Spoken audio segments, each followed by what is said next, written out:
Olá, tudo bem? Seja bem-vindo ao meu canal do YouTube. E hoje eu quero falar de um assunto que as pessoas me perguntam muito lá nas caixinhas de pergunta no Instagram. As pessoas perguntam: Paula, será que eu tenho bloqueio emocional? Paula, da onde que vem os bloqueios emocionais? E eu quero hoje explicar um pouquinho sobre esse assunto e vou contar um pouquinho como eu mesma descobri isso na minha vida, na minha história, e isso acabou se tornando cura para tantas pessoas que me escutam hoje.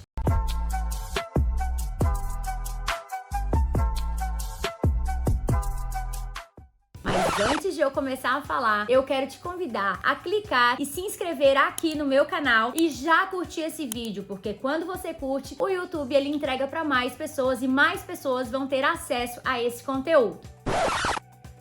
Então, preparados? Bora conversar um pouco? Eu quero de fato colocar o meu coração aqui para poder ajudar você. Quem sabe você tem dúvidas, quem sabe você mesmo está vivendo um ciclo que ele nunca termina. Começa problema, parece que ele vai se resolver, quando você vê ele volta, quando vê ele volta e ele volta. A gente não entende, Paula, por que eu não consigo terminar o que eu começo? Paula, por que a minha vida ela tá toda a vida andando em círculos? Paula, por que eu tenho tanto medo de me expor? Por que eu tenho tanta vergonha que as pessoas vão rir de mim? Por que eu fico esperando a aprovação dos outros sempre? Nós vamos falar disso nesse vídeo. Mas antes de eu entrar no assunto de bloqueio, eu quero começar pela minha própria história. Eu sempre fui uma pessoa desinibida, uma pessoa que eu dou a cara, eu faço o que preciso fazer e sempre foi uma coisa que fluiu naturalmente. Só que eu percebia que haviam algumas coisinhas, algumas palavrinhas que quando eu ouvia de algumas pessoas específicas, principalmente familiares, aquilo doía demais. Era como se apertasse num gatilho.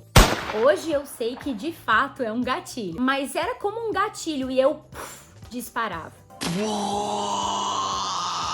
Aquilo doía muito mais do que o normal. Eu lembro que as minhas irmãs diziam assim: eu não sei por que tu fica tão nervosa, não sei por que tu explode, por que isso dói tanto, sabe? Entenda que ela falou isso por causa que ela nem sabe o que ela tá falando. E eu também não queria ter aquela ação explosiva, mas eu não entendia o porquê que aquelas palavras eram tão doloridas dentro de mim. Por que elas criavam aquele efeito tão explosivo, tão raivoso dentro de mim. E eu fui crescendo, eu passei da adolescência, eu conheci a Deus, eu me casei, eu tive filhos, eu me tornei empresária, eu era uma mulher madura, passei dos meus 30 anos, mas ainda isso acontecia. E eu corria pra Bíblia e eu pensava: frutos do Espírito, eu preciso deles, eu preciso viver isso na minha vida. Eu já sou uma mulher que eu falo da palavra de Deus, eu vivo isso na minha história, e por que eu tenho tanta dificuldade de entender como controlar esse gênio da Paula, Vi? E aí foi quando eu comecei a estudar sobre comportamento humano. Eu comecei a estudar sobre cérebro, eu comecei a estudar sobre crenças, eu comecei a estudar sobre bloqueios emocionais, e então eu descobri o que de fato acontecia com a minha vida. A verdade é que nós somos consequência, nós somos um efeito do passado. Tudo aquilo que nós pensamos hoje, aquilo que você tá pensando agora ao me escutar. Vamos supor que aqui agora nós tenhamos 10 pessoas me ouvindo. Essas 10 pessoas estão ouvindo o mesmo conteúdo. 10 pessoas estão ouvindo as mesmas palavras, na mesma expressão, na mesma Paula mexendo as mãos, a mesma coisa. Só que são 10 mentalidades diferentes me ouvindo. Cada um de vocês que está me ouvindo aqui, vocês vão absorver essa informação, vocês vão absorver esse conteúdo baseado naquilo que vocês viveram, baseado na estrutura de pensamento de vocês, baseado naquilo que vocês viveram desde a concepção, desde lá do ventre. E isso cria uma base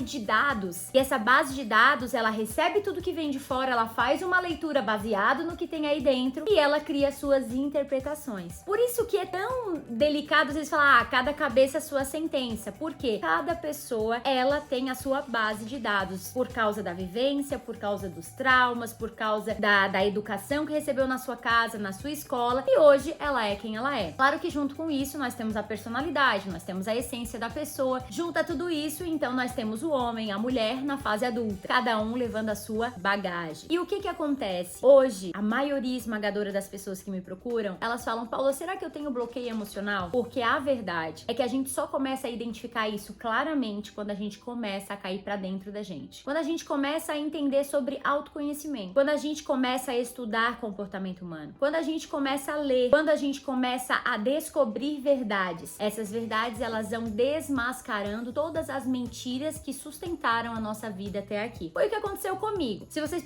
perguntarem pra mim, Paula, como que tu descobriu quais os gatilhos que tu tinha? Simples. Eu comecei a perceber o que não era normal. Por exemplo, Paula, eu tenho medo da opinião dos outros, eu não quero que ninguém me critique. Isso é normal? Não. Isso, na verdade, é comum. A maioria esmagadora tem medo disso. Mas não é normal. Não é normal o ser humano ter medo da opinião do outro. Não é normal você ter medo à crítica. Não é normal você ser uma pessoa que não gosta de se expor, que nada porque você tem medo que alguém vá rir de você. Não é normal. Eu não tô aqui falando de perfil comportamental. Eu não tô aqui falando sobre personalidades. A pessoa que ela é mais desinibida, a pessoa que ela é um pouco mais introvertida. Não é sobre isso. Eu tô falando daquele sentimento que dá, daquele sentimento que paralisa, daquele sentimento que você não consegue fazer. De fato, você se sente exposto, você tem vergonha, vão falar de mim, vão rir de mim. Às vezes você tem uma ideia incrível pra colocar naquela mesa de reunião, você tem algo incrível pra compartilhar, mas você não compartilha, porque você morre de medo de alguém pensar que você é burro, de pensar que você não sabe, de você falar algo que as pessoas não vão gostar. E da onde que vem todo esse sentimento? Vem da sua infância. São construções. Esse cara na sala de reunião que às vezes não quer falar nada, não quer dar a sua opinião, provavelmente é aquela criança que lá na sala de aula disse alguma coisa e todo mundo riu. Que disse alguma coisa, que fez uma prova e alguém foi lá e pegou a prova e disse: uau, tirasse 5, que burro que tu é. Aquela pessoa que o pai pegava a prova em casa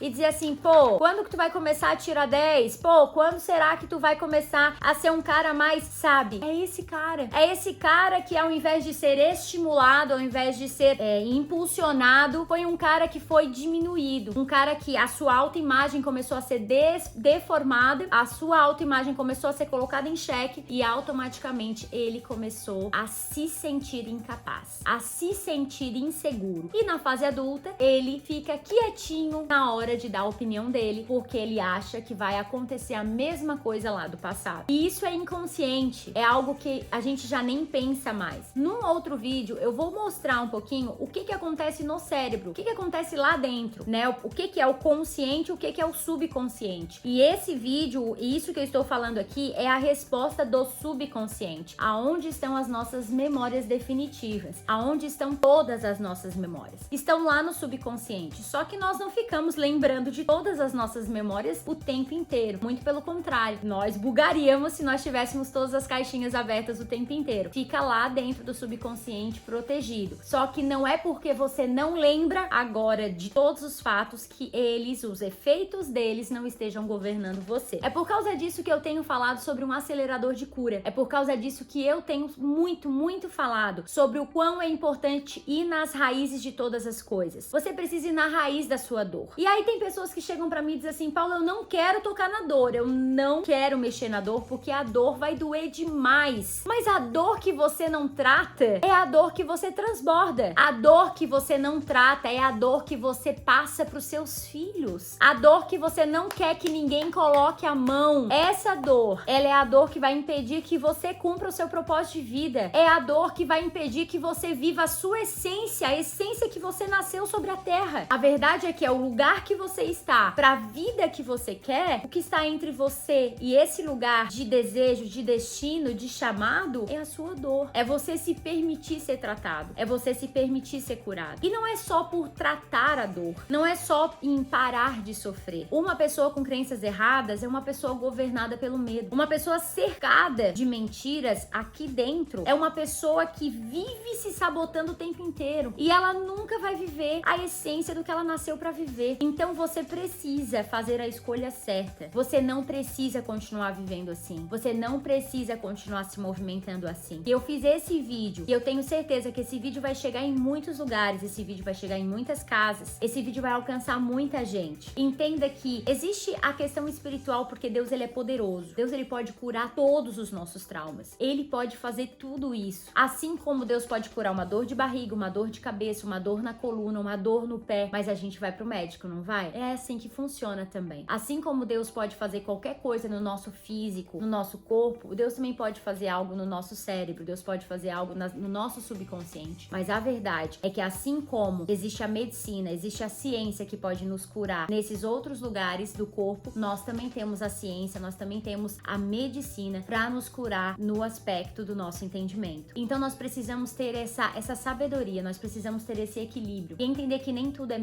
tudo é batalha espiritual. Nem tudo é porque eu tenho que esperar Deus fazer. Na verdade, esse vídeo não vai servir para isso, mas esse assunto é um assunto que eu vou produzir um outro conteúdo para falar disso. E se você quer que eu fale de algum assunto específico que você já viu eu pincelando em algum evento, você já viu eu comentando em alguma das minhas redes sociais e você quer que eu fale mais desse assunto, eu quero te convidar a, depois que esse vídeo terminar, você correr para os comentários e você comentar qual assunto que você quer que eu esteja falando aqui no meu canal do YouTube, porque eu vou estar colocando agora uma série de vídeos com tempos maiores para que de fato possa contribuir para sua vida. Então, não se esqueça, se você não se inscreveu no meu canal, clica agora aqui, porque mais vídeos complementando a esse conteúdo que eu estou liberando aqui virão, e muitos outros temas. E você, se não curtiu, já curte também e me espere até o próximo vídeo. Tchau, tchau!